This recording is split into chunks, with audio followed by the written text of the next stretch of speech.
And we did various different things in between this time, but this was kind of our next big thing, really, in 2011 now.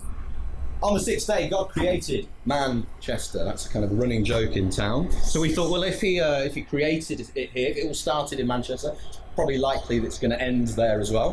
And here's the 4 horses of the apocalypse ready to bring it all. We wanted to try a bit more of a non-linear approach in this game. We wanted a longer game. We had more resources. We had the whole city to use this time, not just the northern quarter. There were more kind of entry points into the game. There were kind of 3 storylines in this, where you had to complete all 3 of them in any order. One would give you a weapon to fight the horses of the apocalypse with. One would tell you where the end of the world was going to take place, the location. One would allow you to create armour and things to protest for at the end of the world.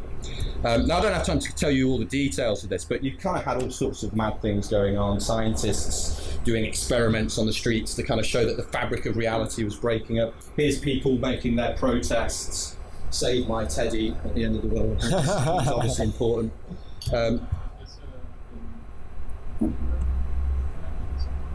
Say again.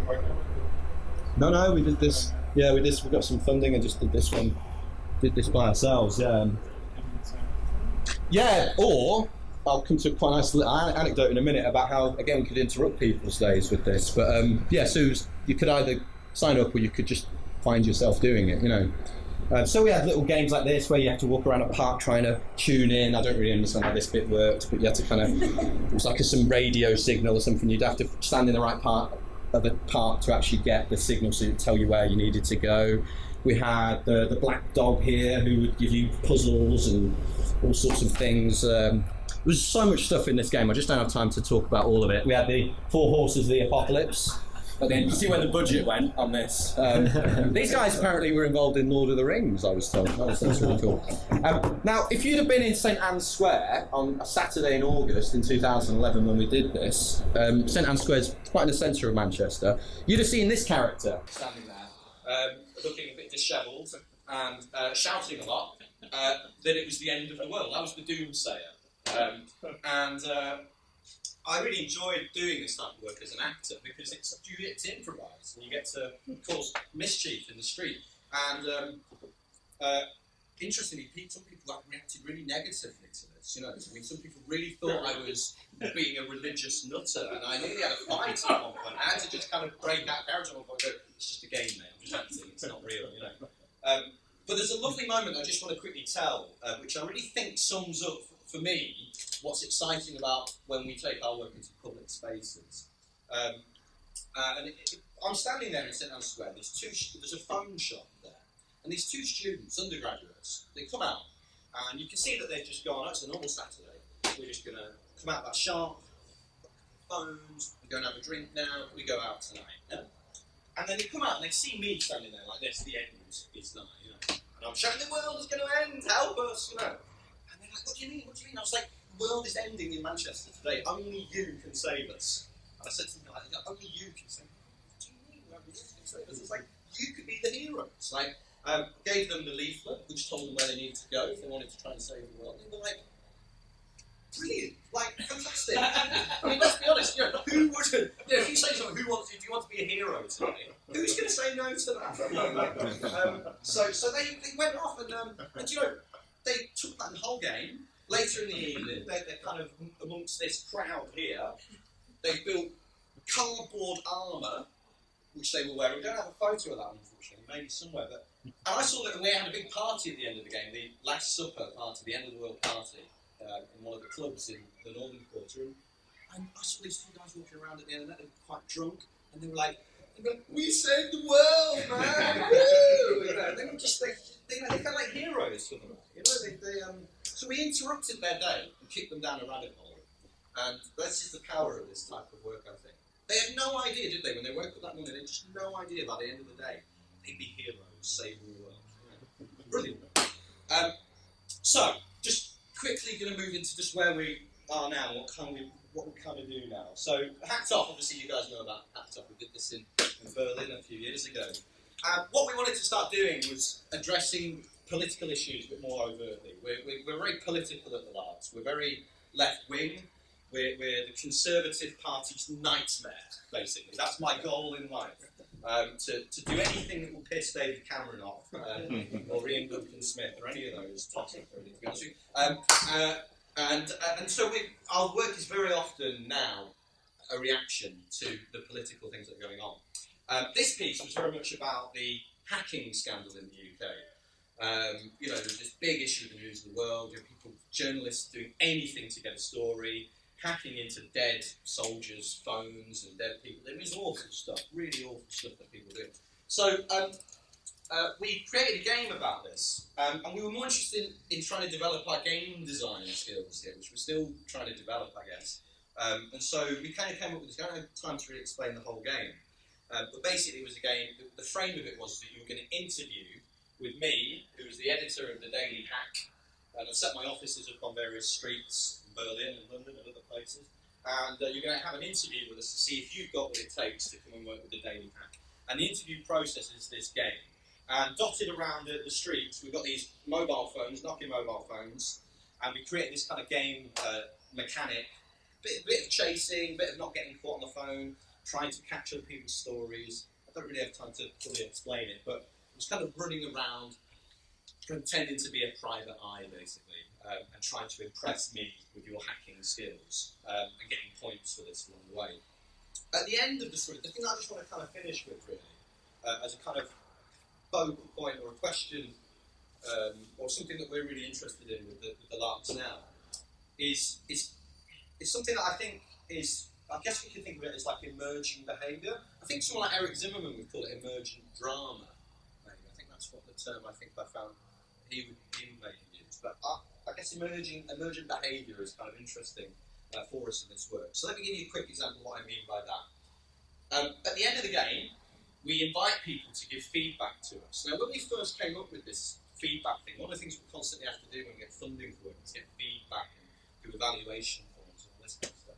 So all we did is that we basically framed the feedback within the narrative, and we said that at the end of the game we just needed to give some testimonies to the Leuphana inquiry. Now, the Leuphana inquiry is the big public inquiry in the UK that's looking into all the hacking. And so we literally just put a camera in front of people. We gave them this folder with a doily on, so it looked like they were wearing a collar. Rebecca Brooks, who was a big player in this whole scandal, she was told by her PR manager to actually wear a white collar when she's seen in public now because it makes her look innocent. And so this is the collar of innocence that we give people. And then we just asked them, all we did was ask them to give feedback on our game. And what's so interesting is, without a lot of provocation from us, really, people joined in the satire. They actually started performing. They actually started talking as if they'd been hackers, or that they were sort of extending the satire, or joining in on the satire with us, and actually making commentary, and actually sort of being politicised in some way. I'll show you some examples. I'll just put together some examples of people doing this, which I think is kind of interesting. I'm just going to skip that. Well, hacking was my favourite course in journalism school, and it was lovely to have the opportunity to put it into practice. And I managed to not tell any of my stories, not that I have any stories. I feel cut out for this. I couldn't possibly comment. Okay. Competitive ideals and good dream Should be known by everybody, and it's to the advantage of the nation. I couldn't possibly comment. okay. I understand why it's so addictive to be that reckless. I'd like to refer that question to my legal team and get So why is that? we're not going to name names at this point, but some really juicy information is out there. It could be driving 50 tons of cocaine. I couldn't possibly comment. And I hope I get the job. Don't tell Victor you got the job. So what's really interesting for us, and this is kind of where we're at now, we're kind of, in a way, we're interested in making these live experiences that are theatrical, offer a spectacle, but also they offer a system, or a game system, set of mechanics and rules that somehow allow the players to join in on our satire, but also make comments themselves. So by going down the rabbit hole, you somehow perhaps become activated in some way, I guess, or you can you can somehow not have the distance to the topic which you might get when you're sat in that auditorium watching the play about it. Just going to finish very quickly talking about Know Your Place. So I'm just going to show you a trailer for this. It's just a minute and a half long. So this is our game. This is our kind of one of our most recent games. I mean, there's a whole other body of our work as well, which is a bit more going back into theatre space. I'm not going to talk about that today. So this is a game which, again, is very political. We wanted to make something about the class system in Britain, which is still problematic for us and something we don't want to talk about in England. And we like to just pretend that we've evolved out of it and it doesn't exist anymore. But it does, you know. So we created an unfair game. That was the goal here. We wanted to create a game that was completely unfair. And so we did, and it was called Know Your Place. I'm going to show you the trailer, and then I've just got one tiny little anecdote to tell about it, just to re-emphasise this point of active audiences, and then I'm going to shut up and ask some questions about it. So this is our trailer for it. This might not make a lot of sense because some British politicians in here, but there were some of us who worked for General the BBC. There were some of us who could be Prime Minister. Buy yourself a larger circle of opportunity. And then there were others of us who should know their place in our benefits. what's the back? I'm sorry.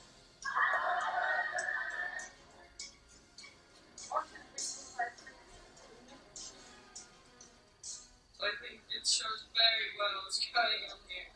A very fair game? Yeah. No? I know we haven't.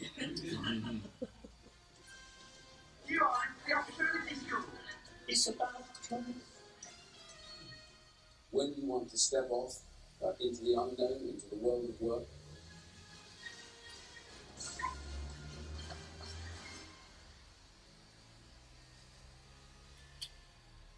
Because we are all in this together.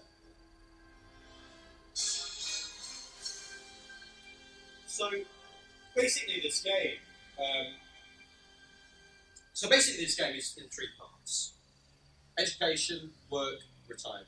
And I just don't have time to go into all the details of this. But needless to say, there's 12 people in the game. You all have a different hat, a different role. If you're a politician or a landowner, you start with more stuff. You've got a very unfair advantage over everyone else.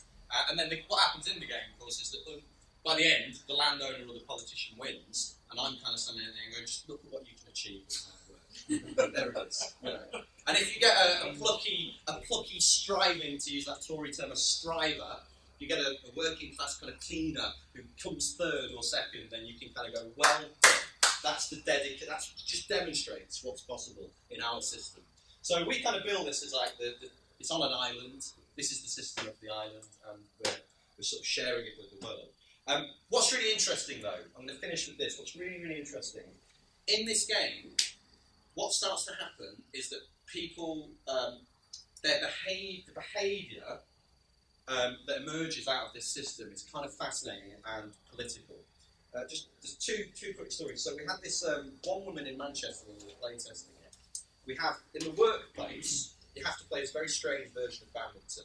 And the idea is you get points at work by getting a shuttlecock to go through a hoop. If you've got a big hoop, and you can afford to buy a big hoop, it's very easy. The state will provide you with a tiny circle of opportunity, a tiny hoop. We had this one woman who was working class in the game, and she tried to go and buy a bigger hoop, and she realised she couldn't afford it. And she was like, well, this isn't fair. And we were like, well, you should have worked harder at school.